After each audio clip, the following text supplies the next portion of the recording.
Assalamualaikum. Waalaikumsalam. Iya Mas, silakan masuk Pak. Ya, monggo silakan duduk dulu. Baik, kasih. Ya. Eh, baik, Bapak yang tadi malam mengisi formulir di Google Form yang saya bagikan itu ya Pak ya? Iya betul Pak. Saya jadi semalam itu saya mengisi Google Form yang Bapak bagikan itu. Iya. Iya. Sebelumnya boleh perkenalan dulu siapa nama Bapak biar lebih akrab kita. Oh iya. Iya, nama saya Mas Nabil ya. Mas Iya. Asalnya dari mana Mas? Saya dari Pemalang sih Pak. Iya. Bagian. Saya Pemalang kotanya, berarti di daerah Mulyoharjo itu di belakangnya Samsat Pas. Itu rumah saya di dekat situ. Iya. Bagaimana tadi perjalanan di sana menuju ke sini? Alhamdulillah lancar sih, tapi tadi sedikit terkendala macet ya. Karena tadi ada truk muatan kayu itu yang overload. Jadi dia itu jalannya pelan, jadi menyebabkan kemacetan yang cukup panjang sih di daerah sekitar Karangreja itu. Oh, Iya, betul. tapi nggak hujan ya Pak ya? Ya tadi sempat gerimis sebentar sih di daerah Belik itu. Iya. Oke baik Pak. Pasti ada alasan ya mengapa Bapak datang ke tempat konseling ini. Sebelumnya apa Bapak pernah ke tempat konseling di sini atau di tempat lain mungkin? Sejauh ini belum sih. Jadi alasan saya datang ke sini itu saya mempunyai sedikit masalah yang dimana masalah itu tuh cukup mengganggu aktivitas saya sehari-hari. Dikarenakan kemarin saya kan baru beli sahamnya PT Bukit Asam di harga Rp4.000, 4.000 sekian per lembar, dan saya beli saham itu cukup besar kan, dengan jumlah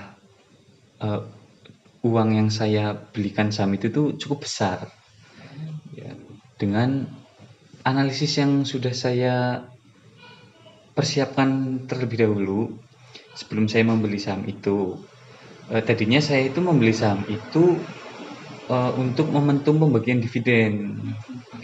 Iya, karena biasanya suatu perusahaan itu kalau dia mau membagikan dividen itu harganya naik. Dan yang terjadi itu di luar dugaan saya. Ternyata di kuartal 1 2023 ini laba dari si PT Bukit Asam ini menurun sekitar 40% dari kuartal 1 2022. Mungkin ini disebabkan juga karena peralihan energi menjadi energi yang tidak membuat polusi ya kan, yang sehingga menyebabkan harga batu bara itu turun dan menyebabkan profitabilitas dari perusahaan itu juga ikut turun.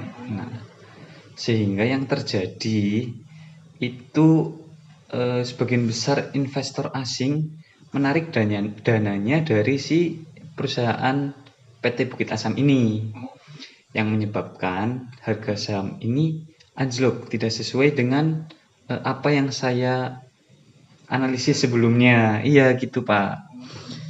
Jadi waktu itu saya beli kan di harga 4.000 sekian kan per lembar dengan jumlah yang cukup besar.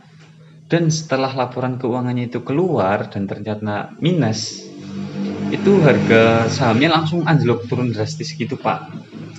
Sehingga membuat saya mengalami kerugian yang cukup besar di saham tersebut. Nah, dari kejadian itu saya itu ya hari-harinya itu menjadi kepikiran gitu kan Pak, karena di zaman sekarang ini kan nyari uang nggak mudah ya Pak ya. Iya, jadi ya gara-gara masalah itu saya menjadi aktivitasnya itu terganggu, seperti mungkin tidur juga susah ya, jadi susah tidur karena kepikiran gimana sih cara ngembalikinya uang saya yang mengalami kerugian itu, gimana biar balik modal gitu kan. Terus nafsu makan juga kan jadi berkurang. Dan kebetulan saya kan juga seorang mahasiswa ya. Sesuai. Iya, mahasiswa aktif di Universitas Muhammadiyah Purwokerto. Mengambil jurusan apa Mas Nabil?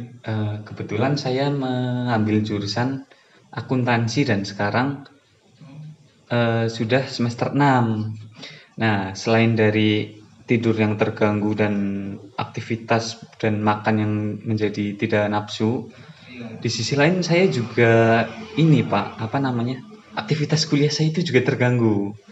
Karena itu kepikiran itu, bagaimana cara saya mengembalikan uang yang bagaimana saya mengembalikan kerugian itu. Nah, seperti itu sih Pak. Makanya saya itu datang ke sini seperti itu. Saya turut prihatin atas kejadian yang Bapak alami, atas kerugian yang Bapak alami dari berinvestasi di saham, yaitu menjadi resiko menjadi seorang investor ya Pak ya. Tapi setelah Bapak mengalami kerugian tersebut, apakah masih terbesit di dalam hati dan pikiran Bapak untuk tetap terus menjadi investor, untuk tetap terus terjun di dunia saham tersebut, atau bagaimana Pak? Jelas saya masih terbesit untuk kembali di pasar modal ini karena dari pasar modal ini saya itu bisa mencukupi kebutuhan sehari-hari saya di kos. Iya, jadi mulai dari bayar kos, mungkin dari makan, transportasi, uang saku buat jajan gitu kan. Selain dari dikasih orang tua, saya juga ibaratnya untuk gini loh Pak, untuk mencari passive income atau pendapatan dari luar. Ya, selain dari orang tua itu. Jadi untuk tambah-tambah uang sangu lah Pak. Iya, walaupun kemarin sempat mengalami kerugian sih. Iya, seperti itu. Saya sangat mengapresiasi atas kemandirian yang Bapak lakukan ya, untuk terjun ke bursa saham untuk mencukupi kebutuhan Bapak sehari-hari di menjadi mahasiswa ini, seperti itu kan. Tapi tentunya semua itu mengandung resiko, karena yang pertama, belajar dan bekerja itu pasti membutuhkan pikiran yang double ya Pak ya. Iya, Seperti itu. Jadi apalagi ketika kita menghadapi insiden yang tidak terduga seperti kerugian di saham batubara yang Bapak alami. Seperti itu. Saya sangat mengapresiasi atas apa yang Bapak lakukan, yaitu dengan kemandirian Bapak mencari passive income melalui bursa saham tersebut. Dan selanjutnya, apa langkah yang akan Bapak lakukan untuk mungkin menutupi kerugian tersebut, atau mungkin untuk kembali terjun ke dalam bursa saham tersebut Pak? Langkah-langkah yang saya akan lakukan itu lebih disiplin lagi dalam aktivitas jual beli saham ini, karena belajar dari pengalaman sebelumnya yang saya itu terlalu FOMO ya, atau fear of missing out, takut ketinggalan tren gitulah ya. Dan sehingga saya itu masuk dengan analisis yang bisa dikatakan cukup matang, tapi saya itu tidak tahu informasi dari luar itu kayak gimana tuh. Untuk kedepannya ya saya itu menjadi disiplin, terus saya menemukan pelajaran baru ini Pak. Dari sini saya akan lebih sering lagi membaca berita-berita dari luar, terutama dari tadi kan penurunan laba bersih si PT Bukit Asam ini kan dikarenakan karena turunnya harga batu bara dunia. Nah, saya mungkin akan lebih sering lagi memantau harga-harga pergerakan komoditas dan sering membaca berita-berita di luar negeri gitu sih, yang berpengaruh terhadap kinerja perusahaan yang ada di Indonesia. Seperti itu Pak. Baik. Tentunya dari pengalaman yang Mas Nabil alami dari kerugian dalam berinvestasi saham batubara tersebut, juga dari ya pengalaman selama Bapak 3 tahun terjun di bursa tersebut, sepertinya itu bisa menjadikan pelajaran yang lebih kedepannya membuat Mas Nabil membuat lebih semangat dan tentunya lebih matang dalam memilih perusahaan-perusahaan yang bagus seperti itu. Ya, untuk kedepannya harapan saya juga seperti itu sih.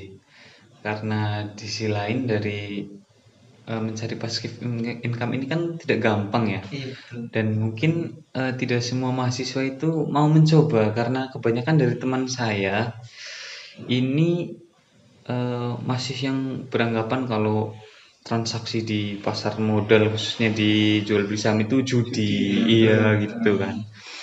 Terus banyak yang cuma ikut-ikutan doang, sekali terjun, habis itu katanya bosan gitu kan ya. Saya akan mempertahankan passive income saya ini. Untuk kedepannya saya akan lebih selektif lagi dalam memilih perusahaan yang akan saya beli untuk menghindari risiko, untuk meminimalisir risiko tersebut supaya saya bisa mendapatkan keuntungan yang lebih besar lagi dengan meminimalkan risiko. Ya seperti itu Pak. Sebuah poin plus ya Pak ya. Iya. Jadi mahasiswa yang mempunyai passive income, apalagi terjun di dunia saham yang belum tentu setiap mahasiswa itu tahu. Bahkan sebagai mahasiswa pun saya rasa sedikit lah ya yang tahu tentang bursa saham yang seperti Bapak ikuti tersebut ya. Iya betul sekali sih Pak. Mungkin itu saja sih Pak dari curhatan saya mengalami gangguan aktivitas saya sehari-hari yang menyebabkan aktivitas saya terganggu. Saya semenjak konsultasi di sini saya menjadi agak lega gitulah ya Pak ya, agak plong karena saya bingung Pak mau cerita ke siapa lagi ya.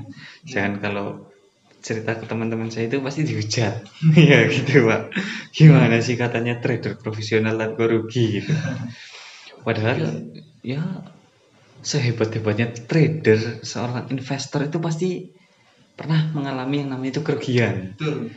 Hampir tidak ada seorang investor itu yang tiap dia transaksi itu untung, itu nggak ada ya kan. Iya. Mustahil sih ada seorang investor yang kayak gitu. Itu Pak. Baik, mungkin itu saja sih Pak dari saya. Iya, terima kasih Pak udah mau menjadi konseling yang baik bagi saya. Ya, sama-sama. Ya, terima kasih kembali juga untuk Bapak Nabil karena sudah mempercayakan saya sebagai tim konselor Pak Nabil, dan yang saya harapkan untuk kedepannya Mas Nabil lebih bersemangat lagi dalam berkuliah, terus lebih semangat lagi dalam menjalin aktivitas sehari-hari, dan lebih semangat lagi untuk kembali belajar di dalam dunia saham tersebut. Ya, terus agaknya mungkin waktu sudah malam dan mungkin besok Mas Nabil ada kegiatan lain ya Mas Nabil ya. Iya Pak, betul. Ya. Besok saya kebetulan ada rapat dengan beberapa dosen di kampus. Iya. Ya mungkin sekian dari saya sangat mengucapkan terima kasih sekali kepada Mas Nabil atas kepercayaannya ya. Iya.